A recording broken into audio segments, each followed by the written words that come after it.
അത് ഞാൻ നേരത്തെ ഇവിടെ പറഞ്ഞ ഇവിടെ ഈ പഴത്തിന്റെ ആ ഒരു പഴം തന്നെ കാണിച്ചതനുസരിച്ച് ആ ഒരു റോബസ്റ്റ പഴത്തിൻ്റെയാണ് എനിക്ക് തോന്നിയത്. പക്ഷെ കഴിച്ചു കഴിഞ്ഞപ്പോൾ ആ സെയിം ടേസ്റ്റ് ആണ് ഫീൽ ചെയ്യുന്നത്. തനി റോബസ്റ്റ പഴം ശരിക്കും പഴുത്ത പഴം കഴിച്ചു കഴിഞ്ഞാൽ എങ്ങനെ ഉണ്ടാകും ആ ടേസ്റ്റ് അത് തന്നെ. ഓക്കെ,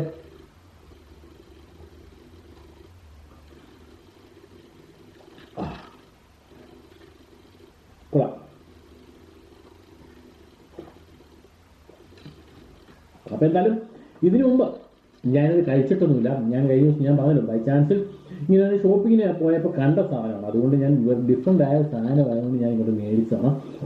അപ്പോൾ എന്തായാലും എനിക്ക് ഈ സംഭവം ഇഷ്ടപ്പെട്ടു.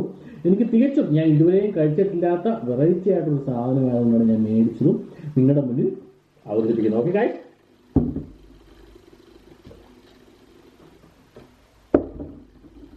കൊള്ളാം.